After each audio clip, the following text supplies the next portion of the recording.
Gente, boa tarde. De novo, um prazer estar com vocês aqui esta tarde. Vou comunicar um pouquinho. A gente vai falar um pouquinho sobre a eclesiologia missional. Mas vamos abrir as nossas Bíblias em 1 Pedro, capítulo 5. E Darcy, pode ler isso para mim? 1 Pedro, capítulo 5, 1 a 4. Pode usar isso.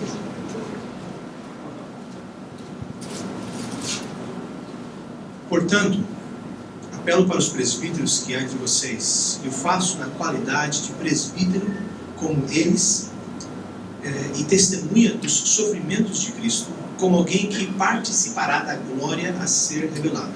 Pastoreie o rebanho de Deus que está aos seus cuidados. Olhe por ele, não por obrigação, mas de livre vontade, como Deus quer. Não façam isso por ganância, mas com o desejo de servir. Não hajam como os dominadores dos que lhe foram confiados, mas como exemplos para o rebanho. Quando se manifestar o Supremo Pastor, vocês receberão a imperecível coroa da glória. Amém. Tem muito que nós podemos aprender através dessa escritura aqui. Mas eu acho que tem alguma coisa interessante aqui, no versículo 4. Quando se manifestar o Supremo Pastor,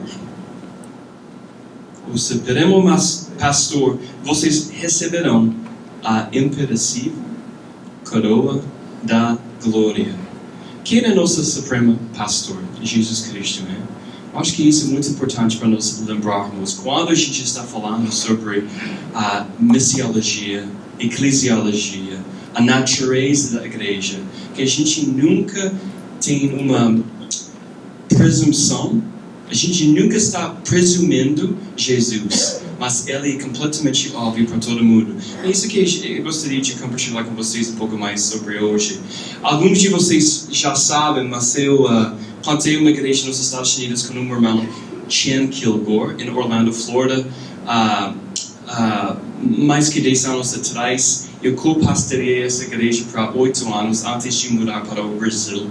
E trabalhei na Igreja Presbiteriana da Barra com Antônio Carlos Costa por quase 3 anos, Barra da Tijuca, no Rio de Janeiro.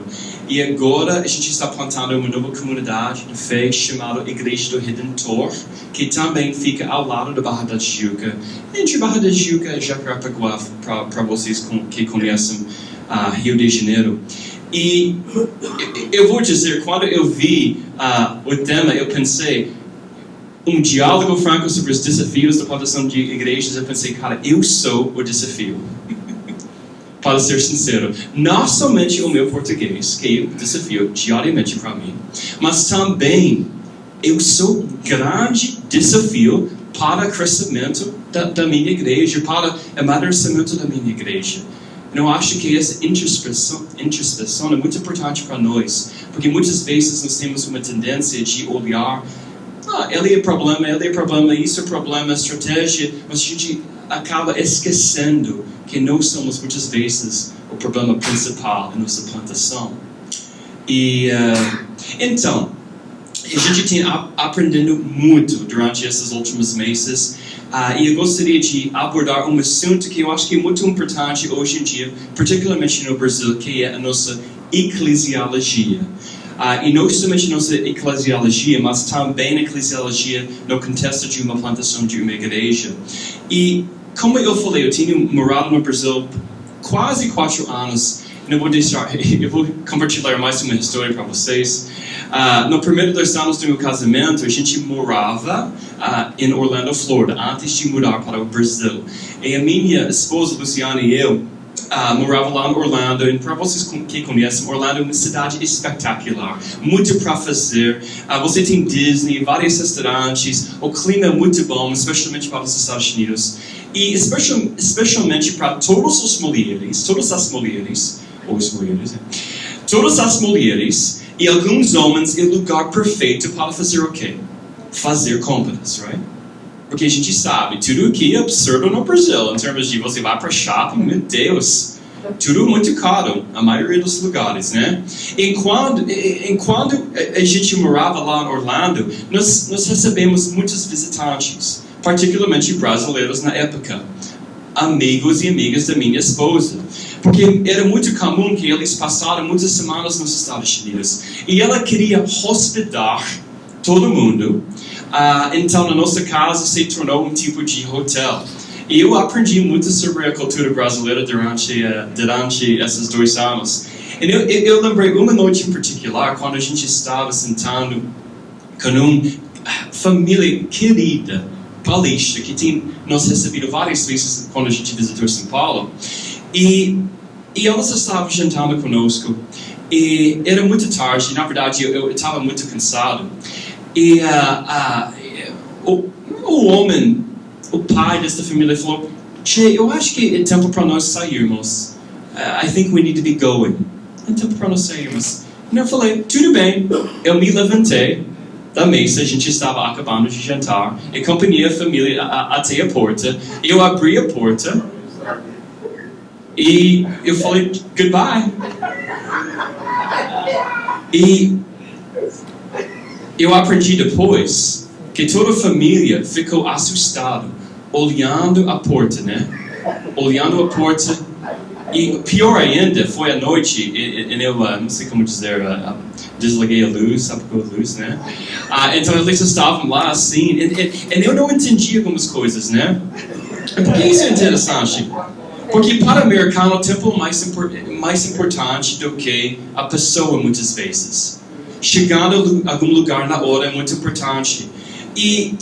Mas para o brasileiro, cara, se você atrasar para a próxima coisa agendada, tudo bem. É mais importante terminar a conversa que você tem com essa pessoa aqui, né? Eu não entendi isso. E quando eu cheguei no Brasil, no início, meu Deus, tchau nunca aconteceu. Tá me entendendo? So, o que aconteceria? Muitas vezes, por exemplo, a gente está na festa, alguma coisa, e não queria sair realmente, mas nós temos a tchau aqui, a tchau perto da porta, tá me entendendo? A tchau perto do elevador, depois um tchau perto do carro, e depois 45 minutos, 1 hora, realmente você está saindo? E para mim isso foi muito complicado, né? Porque eu queria sair. Quando eu falo goodbye, eu realmente estou dizendo goodbye. Mas eu aprendi muito, né? Para mim, eu vou dizer que comunidade, comunhão, fellowship é algo muito natural para o brasileiro. É muito natural. E não é alguma coisa que você tem que ensinar. Está me entendendo? Nos Estados Unidos, até muitas igrejas têm aulas como ensinar, como você pode, a melhor forma para você hospedar, conectar com pessoas, jantar com pessoas. Tem aulas por isso, sabe por quê? Porque eles não têm às vezes uma noção, né? Isso é generalização, mas muitas vezes é assim. Mas para brasileiro é alguma coisa que você não tem que ensinar. É natural para nós, é para vocês também. Mas o brasileiro sabe como desenvolver comunidade, comunhão, alguma coisa natural. No domingo, por exemplo, muitas vezes todo mundo na igreja fica juntos vai ficar juntos o dia inteiro, né? O dia inteiro nós estamos juntos, almoçando juntos, a gente vai para shopping juntos, a gente vai assistir talvez o jogo juntos, antes ou depois do culto, a gente vai para o culto à noite juntos, ou junto. E é alguma coisa, eu acho que muito legal, muito, muito legal. Mas essa comunhão que nós temos, nós precisamos ter com Deus também. Muitas vezes nós temos comunhão, mas nós não temos comunhão realmente com um propósito, num sentido. E não é necessariamente intencional. E não é diferente do que indo para barzinho, tá me entendendo? Na esquina. É só um contexto diferente da igreja. Mas comunhão tem um propósito. Quando a gente está pensando na natureza de Cristo e a igreja, nós temos comunhão completa, né? Sabe por quê? Cristo se refere com a igreja como o quê? Noiva, né? E eu acho que isso é muito importante, porque a gente tem que lembrar que Cristo realmente é a cabeça da igreja. Eu sei isso é uma coisa óbvia, alguma coisa centros de em nossos seminários, mas Cristo ele é a cabeça da nossa igreja. E não existe nada como plantar uma igreja. Plantar uma igreja é uma experiência única. Na verdade, é uma experiência que pode ser assustadora e prazerosa no mesmo tempo. Assustadora porque muitas vezes você é pastor. Eu não sei, Renata, se você teve essa experiência. Nos primeiros meses, quando você está plantando uma igreja, o culto vai começar. E você está lá em frente, adorando a Deus, e você olha atrás. Onde está o povo? Onde está a minha congregação? Ninguém chegou ainda. Está me entendendo? Graças a Deus nós temos a banda aqui. Eles chegaram cedo. So, no mínimo nós temos algumas pessoas na nossa igreja. Mas assim às vezes, né? É assustadora. E muitas vezes suas emoções são completamente encaixadas com essa plantação. E todo mundo sabe, segunda-feira pode ser o melhor dia, mas o pior dia da semana, porque segunda-feira você vai sentir exatamente o que? O que aconteceu? O que aconteceu? No domingo. Se domingo foi muito bom, provavelmente você está com alegria. Cara, eu sou o cara. Se domingo foi chato, meu Deus, meio depressão, né? Então, mas plantar uma igreja assustadora, prazerosa no mesmo tempo. Primeira pessoa que você vai batizar, meu Deus, que prazer em ver alguém vindo a Cristo e fazendo esse ato. Mas nossas emoções como plantadores de igrejas estão muitas vezes ligadas àquilo que entendemos como nossos padrões de sucesso. Frequência no culto, contribuição financeira e influência.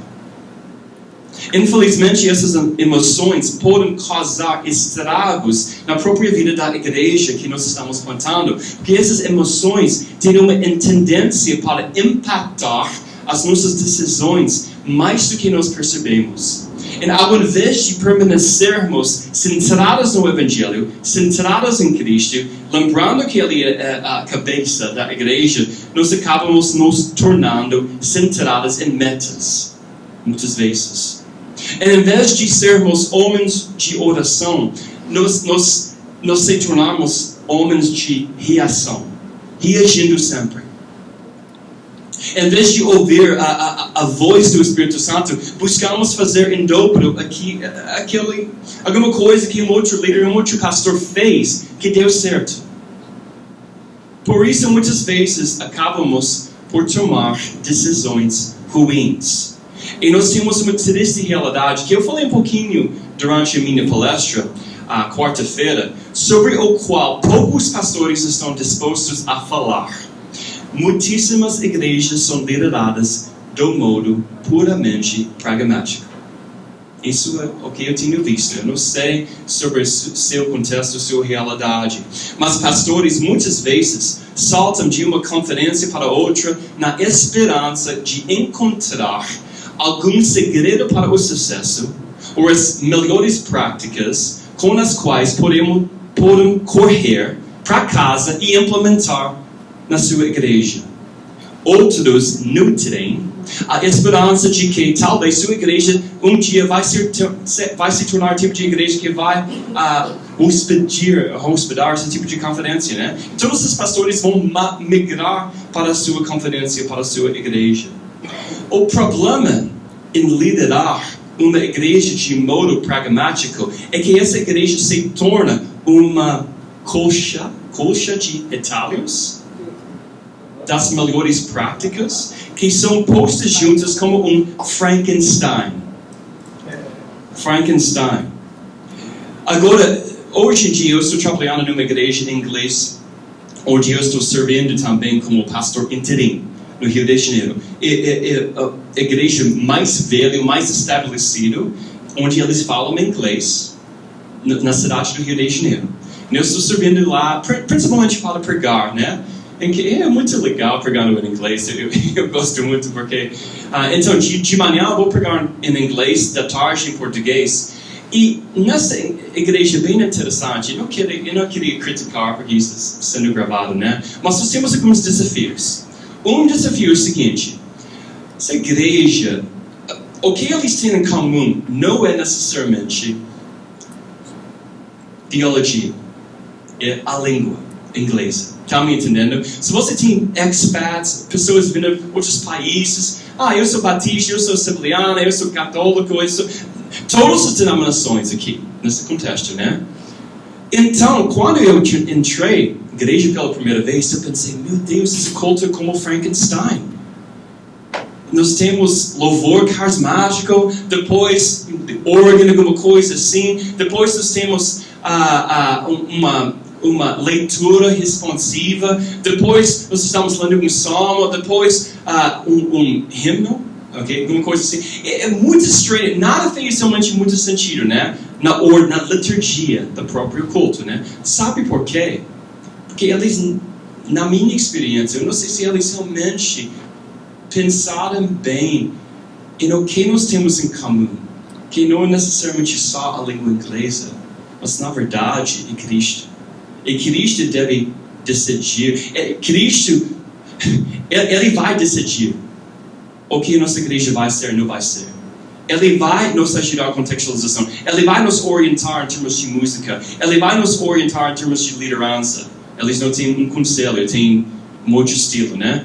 Ele vai nos orientar, nos guiar em todas as áreas da nossa igreja, se a gente, num sentido, permitir. Quando você liderar a sua igreja simplesmente através best practices, práticas melhores, o que acontece? Muitas vezes a sua igreja é tipo de Frankenstein. E o que é pior ainda, esse pensamento pragmático muitas vezes impacta negativamente a própria estrutura da liderança da igreja, porque nós estamos falando sobre eclesiologia. E isso não é caminho para a construção de uma igreja bíblica que, ultimamente, no fim das contas, vai honrar Cristo.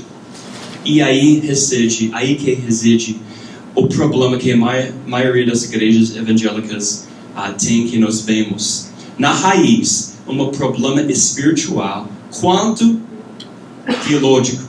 O problema fundamental é que a nossa eclesiologia, que eu vou definir isso, o que a igreja é chamada a ser e fazer, a nossa eclesiologia, e a nossa missiologia, como a igreja abraçar a missão, muitas vezes não são centradas em Cristo, mas em nós.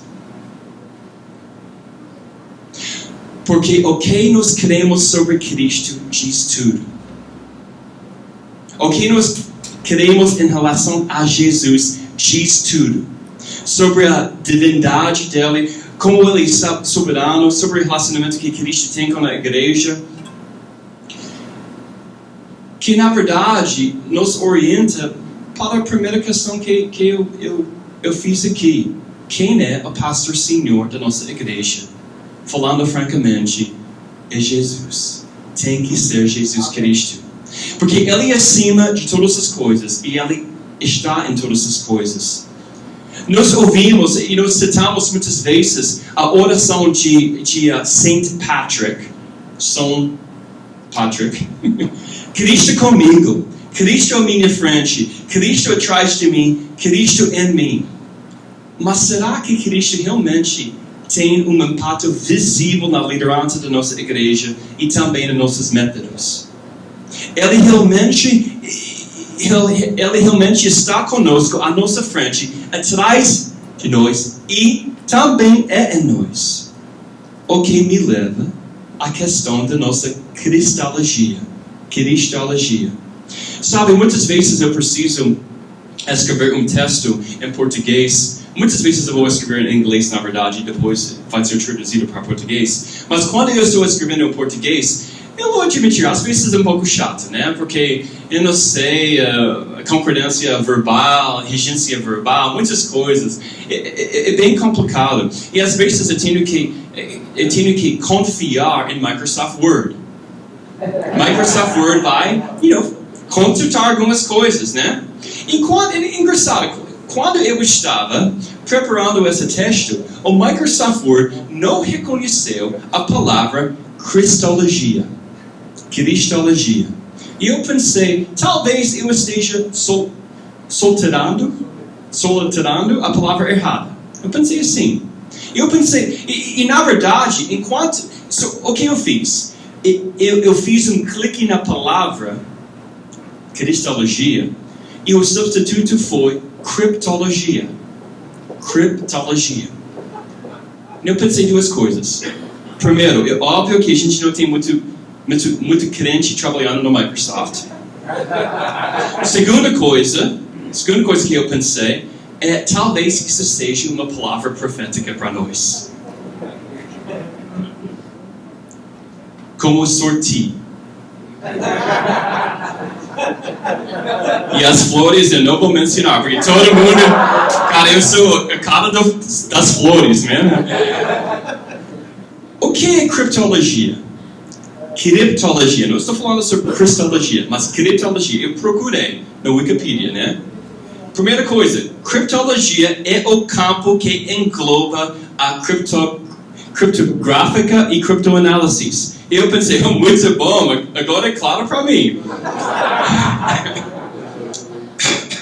Mas uma definição eu não vou tentar ler isso, desculpa gente, vocês vão sofrer um pouco mais.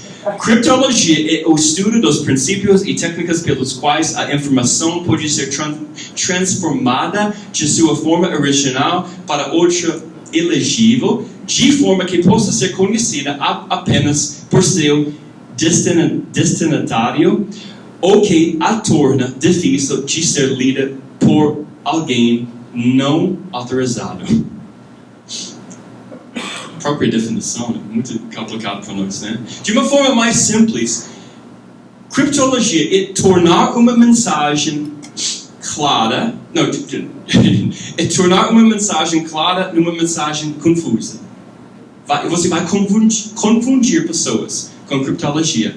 Uma mensagem ou uma palavra que precisa ser decifrada, descoberta, seria como eu falar Jesus te ama em aramaico. Uma coisa assim. E às vezes, eu pensei um pouco mais, às vezes eu acho que a nossa cristologia não é clara para todo mundo. Não é clara para todo mundo.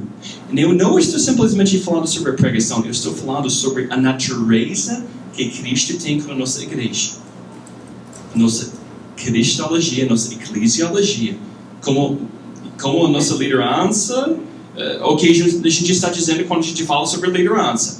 Muitas vezes é algo tão complicado, tão confuso, que acaba sendo criptologia.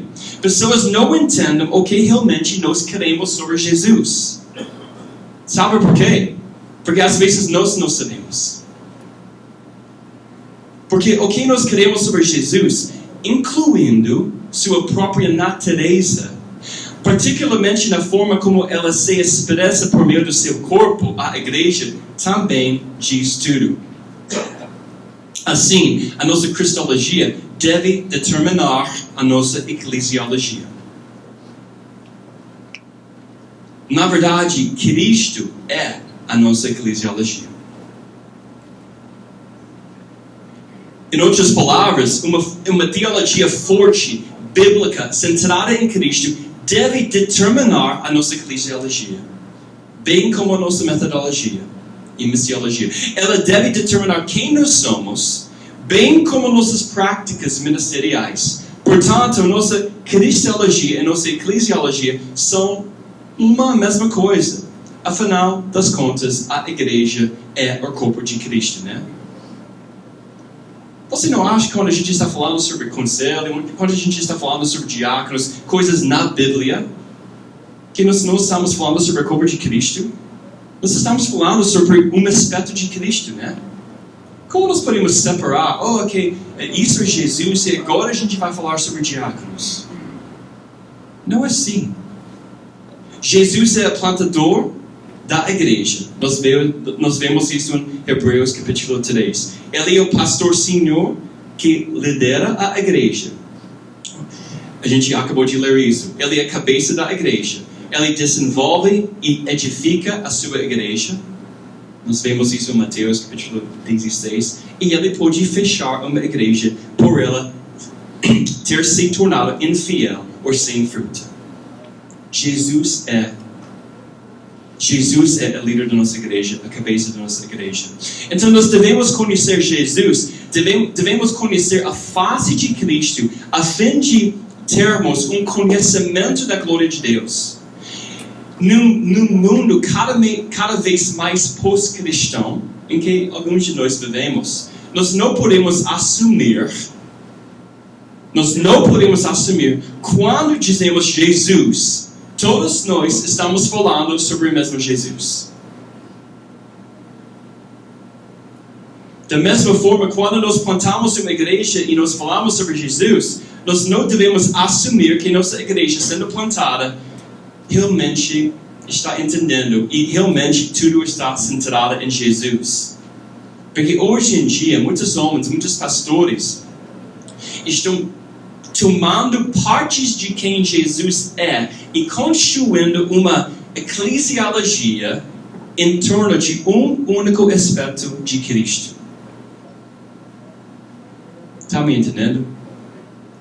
Tem gente que, por exemplo, ele chama, eu sou red letter Christian, vermelha letra, não sei como dizer exatamente. A pessoa que somente vai ler a Bíblia olhando o que Jesus falou, e cara, isso é a nossa teologia, inclusive a nossa eclesiologia. Nós não precisamos dessa estrutura da igreja que o apóstolo Paulo falou sobre, nós precisamos simplesmente seguir o Sermão do Monte, alguma coisa assim. Muitas vezes eles esquecem tudo que Jesus falou sobre mal, inferno, Satanás, essas coisas. Não, vamos focar em Mateus capítulo 5, bem-aventurados são os pacificadores, alguma coisa assim, né? Problemática. Primeira coisa, porque a gente sabe que a palavra de Deus é a palavra de Deus, cada palavra. Segunda coisa, você está somente pegando uma coisa, um aspecto de Jesus e aplicando isso inteiro para o seu ministério. E seu próprio filosofia de ministério também é impactado de uma forma negativa quando você faz isso. E o que acaba acontecendo, infelizmente, muitas vezes, quando a gente ignorar os princípios bíblicos, vai começar a impactar o nosso próprio presbíteros. Nós temos confusão sobre a função de cada sexo no governo da igreja e muitas outras coisas, né? Isso acontece quando a gente simplesmente vai pegar um aspecto de Cristo e esquecer que Ele é completamente a cabeça da igreja. Isso é feito também negativamente em nossa missiologia, que a gente nem falou muito sobre isso ainda. Todas as coisas estranhas que a gente faz em nome de Jesus, muitas vezes, para alcançar pessoas perdidas. A resposta é Cristo. Ele é a soma da nossa teologia missional e centrada no evangelho que nos move. Quando a gente está falando sobre a igreja missional, eu gostei muito do que Ricardo Igreja falou ontem. Ele falou o seguinte, mais ou menos isso. Nós somos uma igreja missional ou nós não somos uma igreja? I tweeted that. Mesmo que pastores não podem gastar muito tempo no Facebook e Twitter. I tweeted that porque a palavra é muito, muito impactante se você pensar. Não existe uma divisão entre uma igreja que não é missional e a igreja é missional. Toda igreja deve ser missional. E missional não é necessariamente um novo conceito, é simplesmente um adjetivo para missão. Não é necessariamente indo para algum lugar onde nós temos a perspectiva mais bohemiana, não sei como dizer, mas onde todo mundo tem diálogo em vez de pregação e tudo escuro no contexto do seu culto. Não, isso não é necessariamente uma igreja missional. Pode ser uma igreja emergente, mas não é uma igreja necessariamente missional. Porque eu conheço muitas igrejas emergentes que não estão alcançando ninguém. A maioria da igreja é simplesmente pessoas chateadas com a igreja tradicional, onde eles, como começou, ou começado, né? Então, a igreja missional pode ser tradicional, pode ser contemporânea, pode ser mais postmoderno, né? Mas ainda pode ser uma igreja missional. E como o pastor Ricardo falou, nós temos que ser uma igreja missional. Como então nós podemos nos tornar plenamente uma igreja missional que realmente é mais centrada em Cristo? A gente está falando de uma forma muito prática hoje, eu acho que isso é interessante. Mas a resposta mais teológica para mim com essa questão é sempre o Evangelho. Isso é a resposta, o Evangelho. E deixe-me te dar algumas ideias aqui. Primeiro, uma igreja missional abraça o poder e a fonte da vida do Evangelho. Ou seja, a igreja que é orientada pelo Evangelho e o Evangelho é realmente o poder e a fonte da vida de tudo que é feito. Segunda coisa, uma igreja missional lembra que a resposta para toda questão é o Evangelho. Como a nossa igreja vai crescer? Como as finanças vão aumentar? Como as pessoas que não conhecem Jesus vão vir para Cristo? Desculpa pelo meu português, eu sei, é meio complicado, mas como os cristãos irão amadurecer? Como vamos plantar outras igrejas? Como nós podemos tocar as pessoas excluídas da sociedade? Como nós podemos alcançar as pessoas influentes, as pessoas ricas, os pobres? Como os líderes vão ser formados? Sabe alguma coisa? A resposta é o Evangelho. O Evangelho, o Evangelho, o Evangelho. Uma igreja missional, como eu falei quinta-feira, tem uma intensa fluência do Evangelho. A famosa citação do Tim Keller, ele falou que o Evangelho não é apenas A, B, C para a vida cristã, mas ele é a A Z da vida cristã. Acho que isso é brilhante. É importante lembrarmos a amplitude e a profundidade do Evangelho para comunicar isso para outras pessoas. No nível da liderança, os pastores, presbíteros, diáconos, funcionários têm que entender o Evangelho e as suas implicações para todos os aspectos das vidas deles. Idealmente, eles entendem os indicativos e também os imperativos do Evangelho. Não sei se você está comigo, mas isso é muito importante. Indicativos e imperativos do Evangelho. Porque existe a diferença. E muitas vezes nós temos problemas nas nossas igrejas porque a gente não sabe, nós não temos tanto discernimento entre essas duas coisas, né? E numa outra forma de dizer isso também, nós temos assuntos no mão aberto e outros assuntos no mão fechado. A rede pela qual eu faço parte, Atos 29, a gente usa essa linguagem. Tem gente em nossas igrejas que acha que dançando alguma coisa errada, outros que eu acho que bebendo alguma coisa errada, não sei o quê. Mas isso para nós é um assunto de mão aberto. A gente pode concordar e desconcordar em algumas coisas. Faz sentido? Tem outras coisas, cara, divindade de Jesus, o papel do Espírito Santo, para nós, que os pastores devem ser homens. Não estou dizendo isso para vocês, mas para o nosso movimento essencial. Outras coisas, né, que nós temos aqui, crenças no mão fechado. Então, para você e sua igreja, você deve conhecer a diferença. E muitas vezes nós temos problemas, que muitas vezes nós temos coisas que devem ser no mão aberto, que a gente está fechando. E por causa dessa fecha, que não é necessariamente alguma coisa baseada na Bíblia, a gente acaba alienando pessoas, infelizmente. Pessoas que às vezes vão servir em nossas igrejas. Muitas vezes nós estamos orando por trabalhadores, Deus vai trazer alguém para nós, mas porque nós desconcordamos com uma coisa que ele faz, uma característica dele, a gente joga fora. Então, me entendendo? Vai para uma outra igreja, esquecendo que talvez ele pode nos ajudar. Só porque, por causa de um assunto no mão aberta. Nós precisamos ser muito cuidadosos para não proibir alguma coisa que a Bíblia não está proibindo. Num sentido, nós estamos aumentando, acrescentando alguma coisa na própria Escritura que quer falar sobre blasfêmia, heresia, alguma coisa. É isso que nós estamos fazendo. Quando a gente forçar demais coisas que devem ser no mão aberto, né?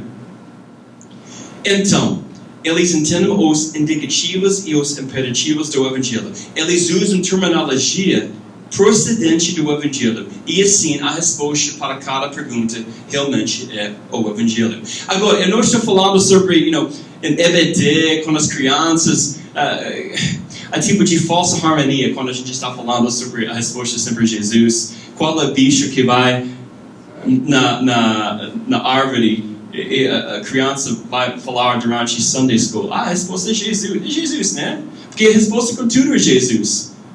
Porque ele tem medo. Ele não pode falar a verdade, porque ele acha que nesse tipo de contexto a resposta é Jesus. É verdade, a resposta sempre é Jesus.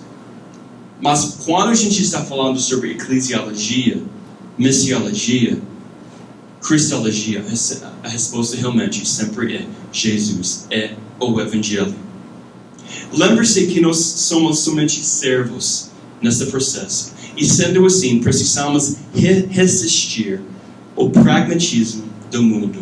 Nós resistimos à tentação de começar conosco e com nossas necessidades, preferências e tradições. E a gente, em vez disso, abraçamos o Evangelho. Nós não roubamos a glória que pertence a Deus, mas em vez disso, nós plantamos e pastoreamos igrejas que compreendem a missão redentora de Deus, onde Jesus realmente, verdadeiramente, o ponto de partida da nossa igreja.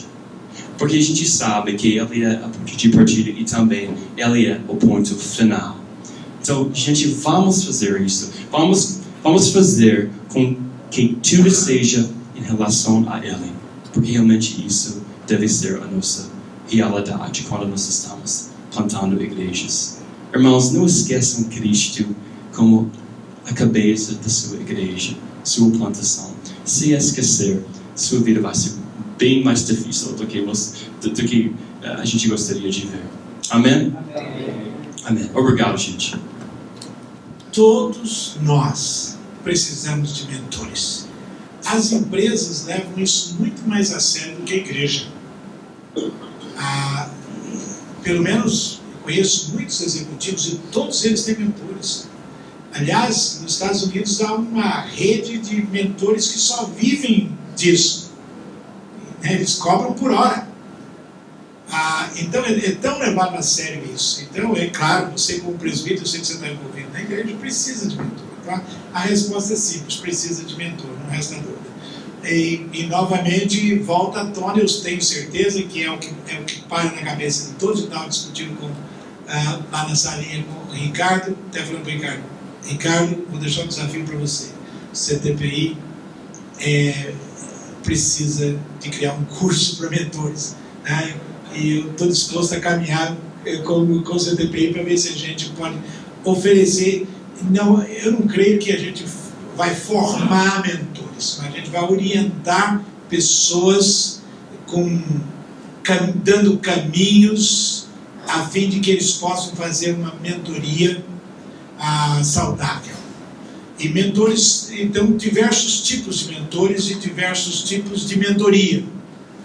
Você tem mentoria em grupo, que pode ser feito, apesar de que em grupo ninguém vai abrir o coração ali. É uma mentoria mais em nível estratégico. Alguém me disse, mas acho que foi o Tommy que até mencionou isso, mas livros não podem ser meus mentores? Eugene Peterson escreveu isso. Esse é um tipo de mentoria. Pode, mas você vai abrir o coração para o livro? Então, depende. O que Eugene Peterson diz sobre os livros você pode definir certas áreas e ouvir esses homens que já morreram, que deixaram algo escrito, e o que é que você pode aprender com eles durante essas áreas. Se você for para a Bíblia, né, O Henry Cordeiro também escreveu isso sobre mentores de personagens bíblicos. O que você pode aprender com os erros que eles cometeram e etc. Mas a mentoria na qual a gente tem trabalhado, ela é mais pessoal. É claro que precisa-se de mentor. Com relação ao CTPI, não sei se vocês perceberam, mas todos os consultores, com exceção do Pezinho, hoje estão ligados a projetos de plantação de igreja. E a gente tem a nossa vida completamente intensa na plantação de igreja, e a nossa perna é muito curta. A conferência já é um passo grande que a gente dá. A gente tem alguns fóruns ao longo do ano que são importantes também para fomentar e oferecer algum tipo de capacitação. Um outro caminho muito interessante é a avaliação do CTPI. A avaliação é um processo que acontece 3 vezes ao ano, mas uma dessas vezes já está completamente tomada pelo pessoal da IPI. Eles fecharam com a gente, uma avaliação é deles, e a gente tem outras 2 que são abertas. 12 plantadores em cada um desses encontros, com as suas esposas. Esse processo é uma outra maneira de contribuir com o projeto de vocês aí. Agora, diretamente na relação com as igrejas, a gente não tem muita coisa em função da falta de perna. A gente não tem condição mesmo de fazer essa relação com as igrejas. Então fica por conta da conferência, dos fóruns, a avaliação. Aí mais, tem um treinamento online. Não sei se vocês sabem, o CTPI tem um treinamento que é pré-requisito para avaliação. São 12 videoaulas que você pode entrar no site, fazer a sua inscrição e aonde você está, inclusive no sertão. O que eu falaria hoje aqui em 1 hora, resumindo o treinamento, você tem isso explicado por vários plantadores em 12 aulas. É uma outra maneira de contribuir. Só, talvez, eu já vi isso do Ricardo várias vezes, o Renato fez isso. O CTPI, a avaliação e a conferência, né? E o que a IPI fez, eu acho que é bom para aqueles de outras denominações que estão aqui, né? Com experiência. A IPI veio e fechou um grupo com o CTPI, ou seja, aquilo que o Renato falou é porque foi feita uma parceria com o CTPI exclusivo para a IPI. Eu creio que há uma possibilidade dos batistas ou de outra denominação chegar para o CTPI e dizer, olha, nós queremos fechar uma data para avaliar os nossos plantadores. Segundo a decisão da Secretaria da IPI, não vai botar nenhum, a Secretaria não vai pôr dinheiro em nenhum plantador, a menos que tenha feito a avaliação, né? E no meu caso, por eu não estar ligado direto a uma plantação de igreja, mas então eu tenho corrido em muitos lugares por aí a pedido, dando talvez orientação mais básica, né, sobre isso. Mas muitas vezes vai ser prejudicial de gente de fora. Outras vezes é uma razão lógica. A pessoa está numa nova fase e está indo para um novo lugar. Tem que saber disso. O que eu tenho feito com algumas, quando eu estava com a igreja brasileira, e mesmo agora com a igreja inglesa, fazer amizade com o pastor da outra igreja, que geralmente é de outra denominação. E funciona. Aquela pessoa está vindo para a minha igreja. É conveniente, é bom? Ou você perguntar para o novo que está chegando, olha, seu pastor sabe que você está aqui? Ou falar, nossa igreja tem essa direção e a gente não vai mudar. Eu acho que você não vai ficar feliz aqui. Você vai ganhar tempo se você achar uma outra igreja. Mas com amor, nada de ser petulante também não. Mas essa é o que eu tenho feito. Não sei o que. Eu acho que a questão básica é vocês definirem a visão da igreja, escrever a visão da igreja e dentro das prioridades. E aí, se o indivíduo insistir, porque já aconteceu isso comigo, irmão. Depois de 3, 4 meses, eu falei, mas lá na igreja onde a gente dava, a gente tinha esse ministério aqui, mas era uma bênção. E eu disse assim, irmão, me perdoe, irmão, leu qual é a visão da nossa igreja? Eu quero dizer uma coisa para o irmão, se o irmão sente saudade, o irmão poderia, com todo carinho, irmão, volte para lá. Se você quiser fazer, volte para lá. Aqui, se o irmão quiser ficar conosco, vai ter que andar dessa forma, que essa é a nossa definição e foi discutida com o grupo. Nós fechamos isso aqui. Eu só quero aumentar, porque eu acho que tudo que eles falaram foi certo, né? Estava certo. Mas também nós precisamos reconhecer a nossa própria falha, desentendimento às vezes que nós temos, e como pastores nós temos a tendência de ser muito defensivo, muitas vezes, sem saber sobre a nossa visão, sobre a nossa igreja. Então, muitas vezes, quando novas pessoas estão chegando, seja em situações ruins ou não, a gente, às vezes, proteger a nossa visão como alguma coisa que está escrita na Bíblia, em vez de necessariamente alguma coisa que talvez até Deus possa mudar, ou pode mudar através dessa pessoa um pouquinho. Porque a gente não pode ter uma expectativa que uma pessoa vindo para a nossa igreja não vai ter opiniões, não vai querer influenciar a nossa igreja, não tem talento, não tem alguma coisa para oferecer. Quando a gente começa com essa perspectiva, já era. Claro, sempre existem wolves, sempre. E a gente tem que procurar e faz o nosso trabalho nesse sentido. Mas também a gente tem que lembrar que nós estamos tratando almas. E muitas vezes, tratando essa alma, significa que talvez ela precisa consolamento para uma outra coisa que aconteceu. Está me entendendo? Em vez de necessário. Talvez ele ameaça porque ele é simplesmente machucado. E talvez Deus queira te usar para ministrar, para curar essa alma. Só um outro lado, mas eu concordo com tudo que eles falaram. Eu acho que quando nós falamos em público-alvo, o que é que a gente está querendo fazer? E eu quero contar aqui rapidamente o que aconteceu há 3 anos atrás, quando eu trouxe um grupo de americanos aqui, uma resposta que uma pessoa deu. Pittsburgh é uma área que tem mais igrejas por metros quadrados. Você não vê um lugar que se diz assim, aqui tem que plantar igreja. E o presbitério de lá planta igreja. Aí perguntaram para a diretora desse departamento como é que eles faziam para plantar igreja. O escritório aqui, nós estávamos reunindo no escritório da IPI aqui em São Paulo. Aí ela disse assim, a maneira que a gente faz é o seguinte, a gente primeiro ora a Deus, perguntando para Deus, e a gente convida todas as igrejas do presbitério para orar por um mês, para perguntar onde Deus quer que a gente plante a igreja. Depois de um mês de oração, a gente pega intercessores de cada igreja e a gente sai pela cidade orando. Aí depois disso, a gente vai ouvir o que Deus fala com respeito àquele lado da cidade.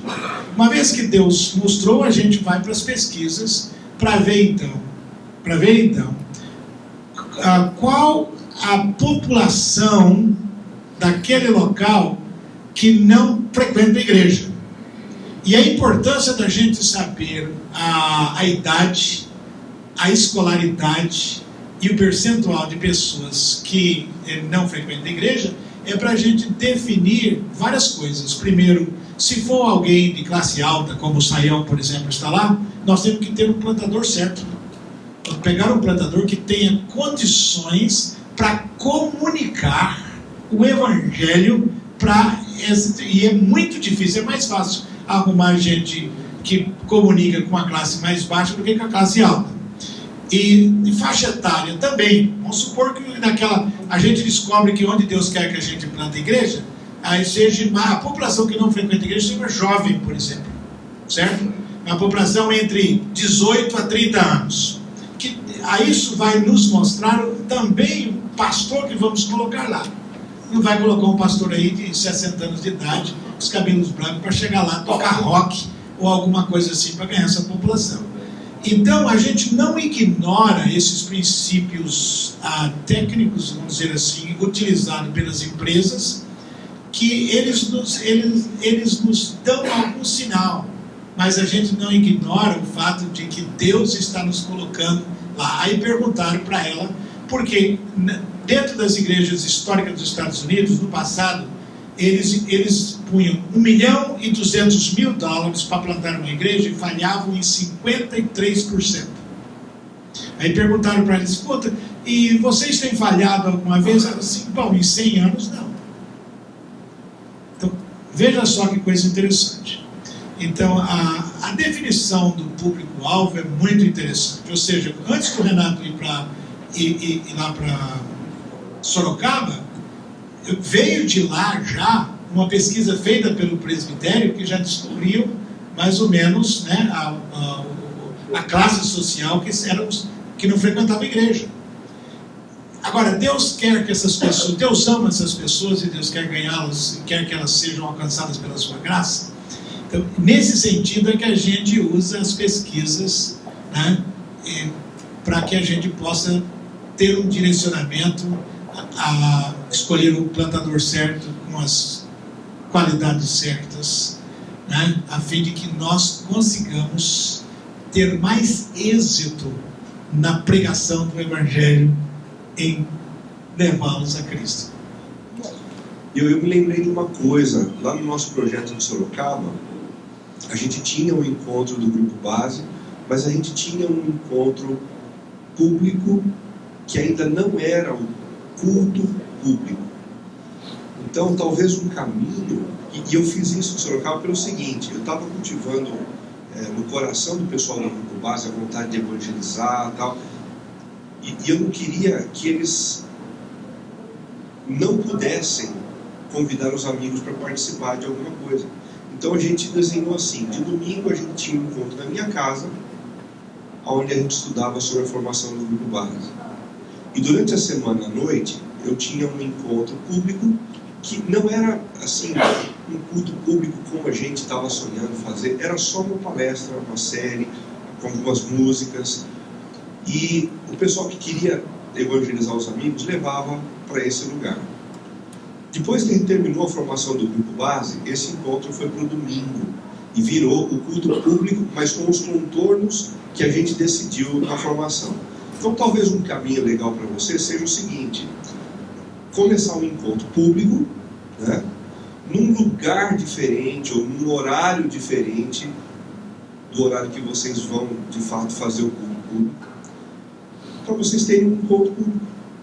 E tem, o pessoal evangeliza, leva lá, você prega, você pode ter algumas músicas, mas na hora de fazer o primeiro culto público, muda de lugar, porque a mudança, ela viabiliza algumas alterações, né? Virou a página, agora a gente vai começar uma outra história, e essa outra história vai começar com a música dessa maneira, com a condução litúrgica dessa forma, com a recepção dos visitantes assim, tudo que foi desenhado pelo grupo base. Então talvez seja um caminho alternativo para você aí, né? Qual é o general que, indo para a batalha com um exército menor do que o exército adversário, não se assenta primeiro para ver se tem condições de batalhar contra esse exército? O próprio Jesus nos incentiva a necessidade de reflexão, de pensamento, de estratégia.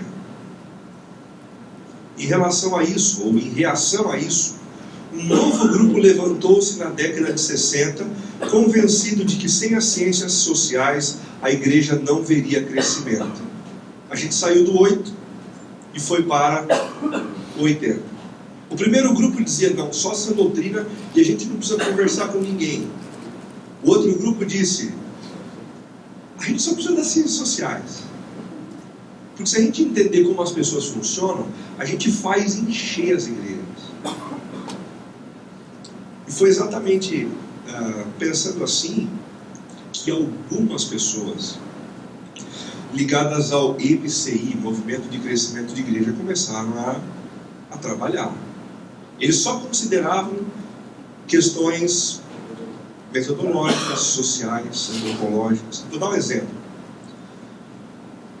O Dr. David McGraven, que esteve em Lausanne em 1974, fez uma proposta das comunidades homogêneas. Não sei se vocês já estudaram isso no seminário.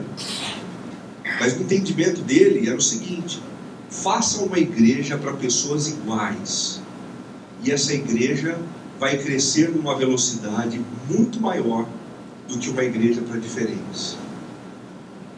Sociologicamente, isso está correto? Um clube cresce assim? Um restaurante cresce assim?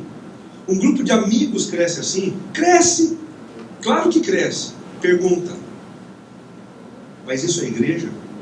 Não. A igreja é um lugar de gente diferente. Quando a gente pega Atos 13, a gente vê como é composta a liderança da igreja de Antioquia, a gente se surpreende. Tem romano, tem africano, tem gente negra, tem gente branca, tem gente que fala uma língua, tem gente que tem outro background cultural. A diversidade é uma marca intrínseca da igreja. Então a gente não pode nem se encerrar no fundamentalismo teológico que não dialoga, que não reflete e que não faz contas, como a gente também não deve se encerrar nas ciências sociais e se esquecer de princípios bíblicos que definem o que de fato é e o que não é uma igreja. O que ambos os grupos não perceberam é que tanto o conhecimento teológico quanto o conhecimento cultural são duas asas de um mesmo avião. As duas coisas são importantes. As duas coisas. E a gente percebe isso no ministério de Jesus. Jesus traz as sementes do reino de Deus, mas ao mesmo tempo ele faz mediante uma sensibilidade para com a cultura a quem ele ministrava muito grande. O primeiro milagre de Jesus se deu onde? Numa festa, que era uma expressão cultural. Perceba, a gente não tem nenhum mandamento bíblico sobre casamento. É por isso que nas igrejas evangélicas casamento não é sacramento. Era um encontro cultural, e Jesus estava onde? Mergulhado na cultura. Caminhando um pouquinho mais, conversando sobre a urbanização mundial. No início do século XX, somente 13% da população do mundo vivia em cidades. Agora, início do século XXI, mais da metade do mundo já vive em centros urbanos. De lá para cá, o mundo virou um mundo completamente urbano. A revista Veja, em 16 de abril de 2008, fez a apresentação de um tema intitulado A Virada Urbana. Neste ano, diz a revista, pela primeira vez na história, o número de pessoas que vivem em áreas urbanas ultrapassa o de habitantes da zona rural. E a gente tem aqui uma evolução gráfica bem interessante. Em 1800 nós tínhamos apenas 3% da população vivendo em grandes cidades. Em 1900, esse número sobe para 13%. Em 2008, esse número sobe para 50%. E a projeção é a de que em 2050, mais de 70% da população já esteja vivendo nas grandes cidades.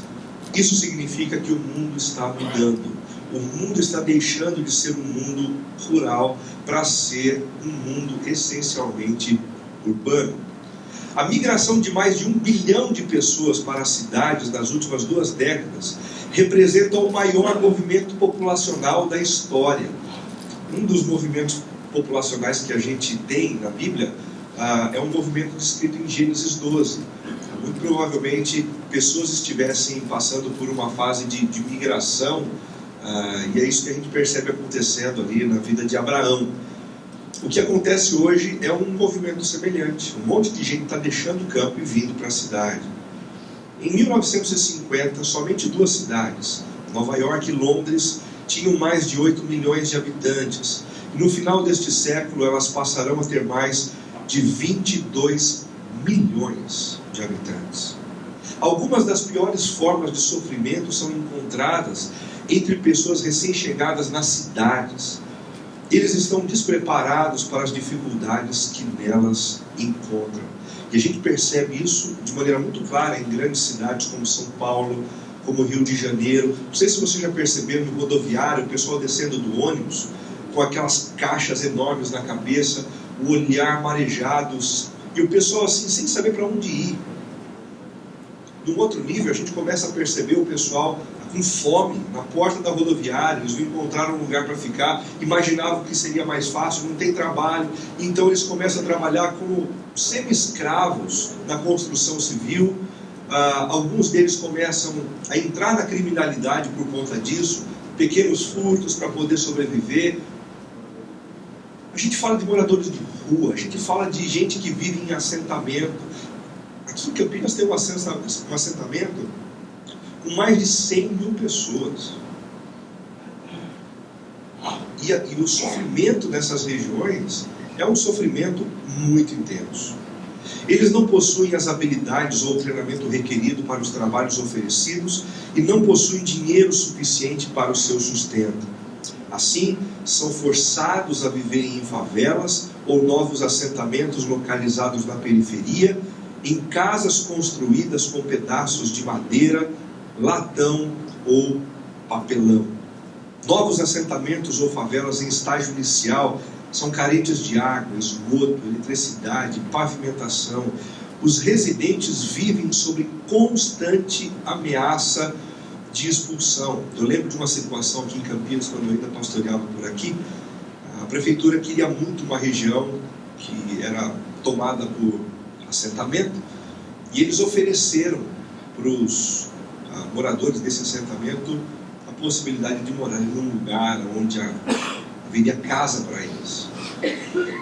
E a cidade começou a ficar assim chateada, porque a gente só lia nos jornais que a prefeitura estava dando casa para eles e eles não estavam querendo sair do assentamento.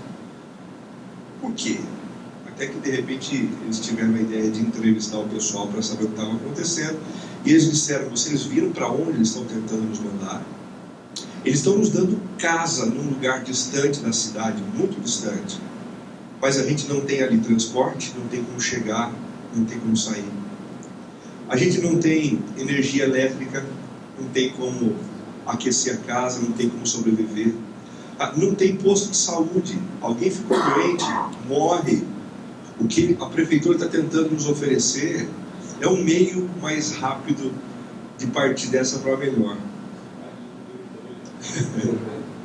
Essa situação caótica entre os pobres favorece o crescimento da criminalidade e a violência tão característicos da cidade. A gente não pode ter um olhar tão simplista para esse negócio da criminalidade. Ela é uma reação.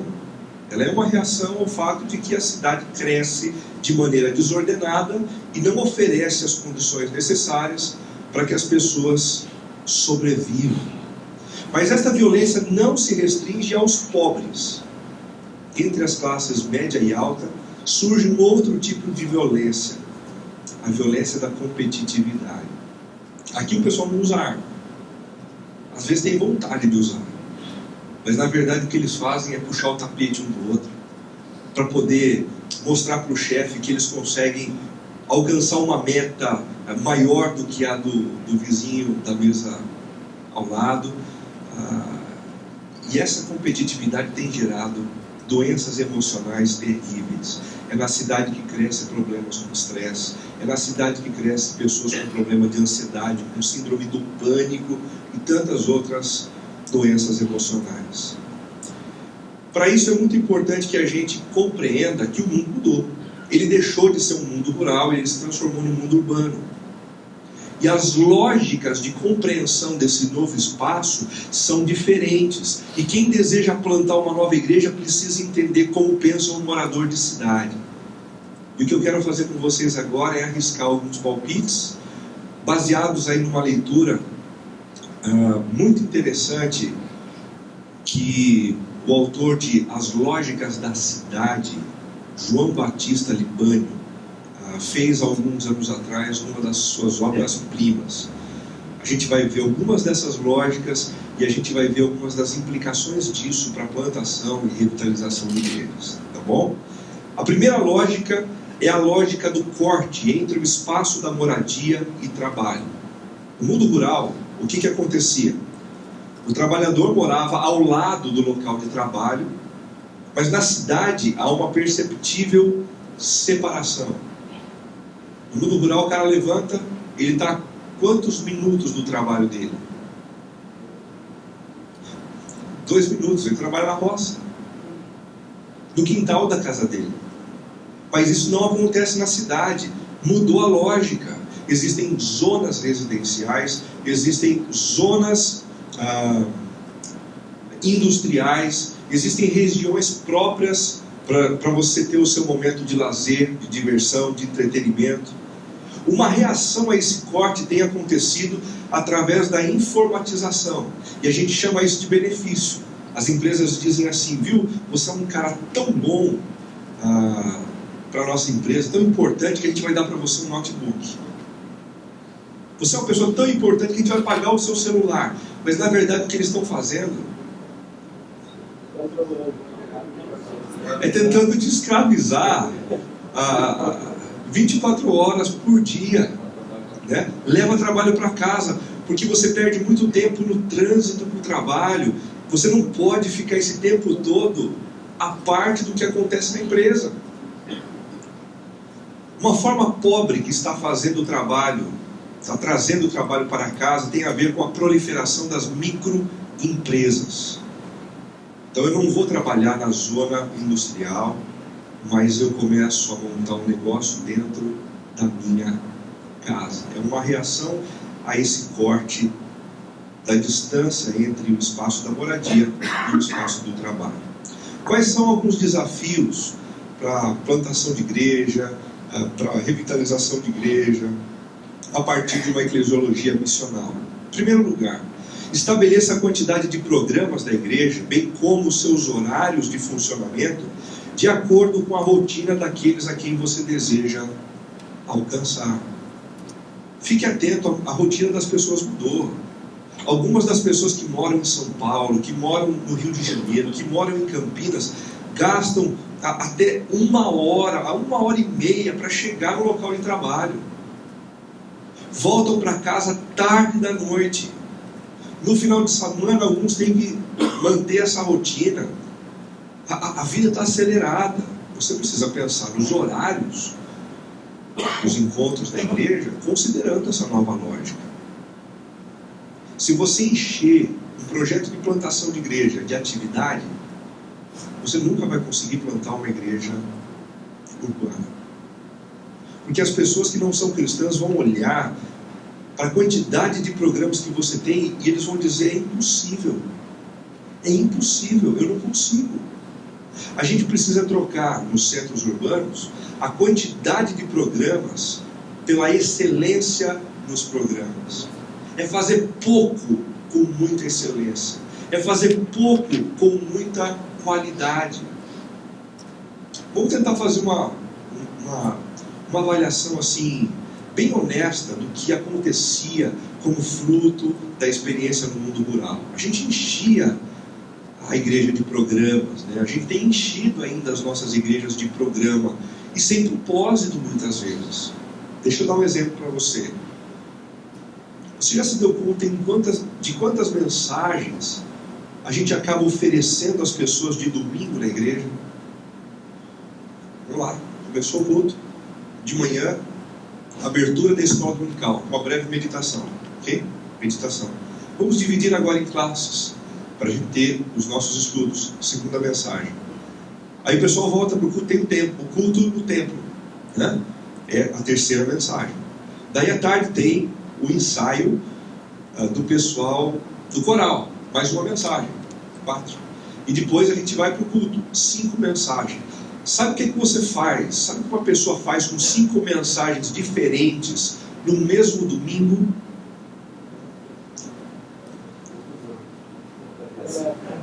Sopa, né, bicho? Você não faz nada com 5 mensagens. No máximo você vai dizer assim: a primeira eu gostei muito, foi muito legal. A segunda, nossa, chato, dormi. A terceira, não lembro. A quarta, gente, 5 mensagens no mesmo dia. Você já pensou que isso tem um ar de insano? Na boa, vamos questionar as nossas tradições. A gente mesmo não tem condição de pegar uma mensagem só e de promover ver as alterações que essa mensagem deveria produzir na nossa vida. É difícil. É difícil. 5 mensagens. A gente vai alimentando a intelectualidade. E a gente já não trabalha com esse negócio de trazer o conhecimento das Escrituras para o coração e produzir vida. Isso complica bastante. A segunda dica é: crie alternativas inteligentes para evitar os constantes deslocamentos para treinamentos ou reuniões que possam ser feitas através de vídeos pré-elaborados ou conferências online. Aqui a gente começa a usar as estruturas da própria cidade, os recursos do mundo urbano. Está difícil de discipular algumas pessoas nas grandes cidades porque estão muito ocupados, o deslocamento é complicado, é difícil. Que tal você gravar alguns treinamentos, né?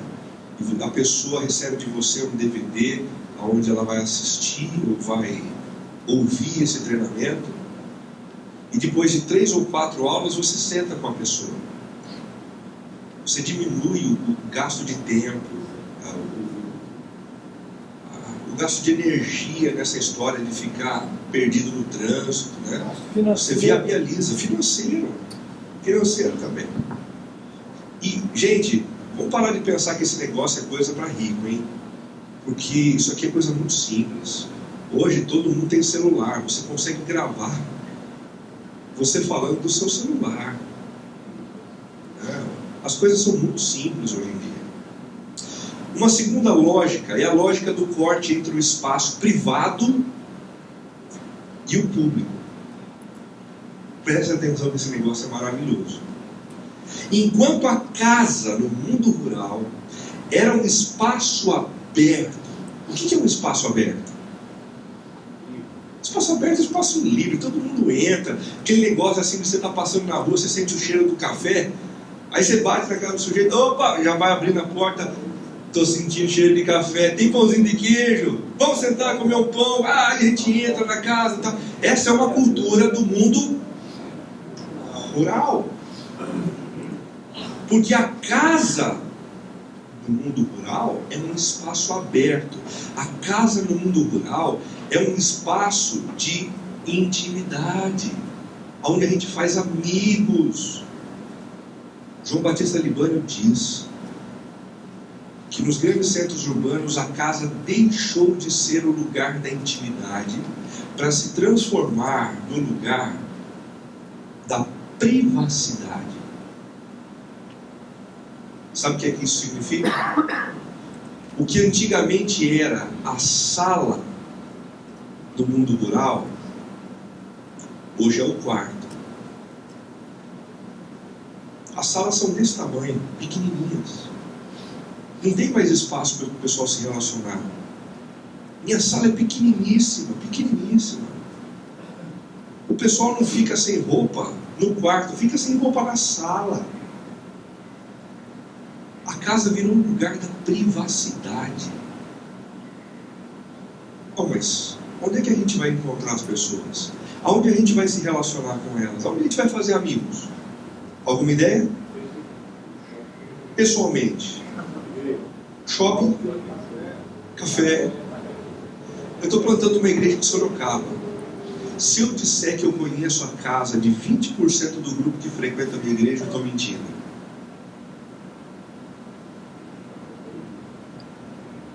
Então você é um pastor que não se relaciona com as ovelhas. Não, eu conheço muito bem o pessoal. Eu saio com eles, eu vou a cafés com eles, eu tomo café da manhã com eles, lanche da tarde, a gente come pizza quase todo domingo. A única questão é a gente perceber que mudou a lógica.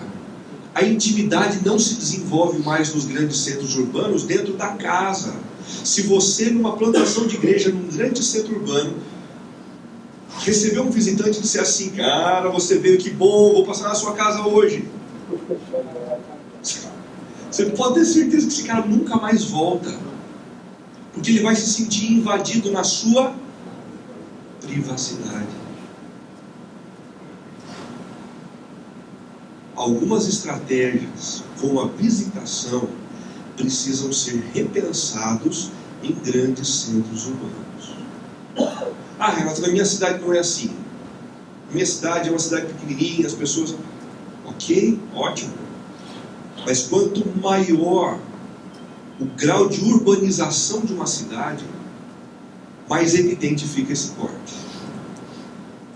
Claro para vocês? Contraditoriamente, as pessoas oscilam na cidade entre a intransigência espacial e a compulsão exibicionista. Por um lado, as pessoas querem ter a sua privacidade dentro de casa e não querem que as pessoas fiquem entrando dentro de casa. Por outro, elas colocam na frente do computador uma câmera e elas tiram a roupa na frente da câmera.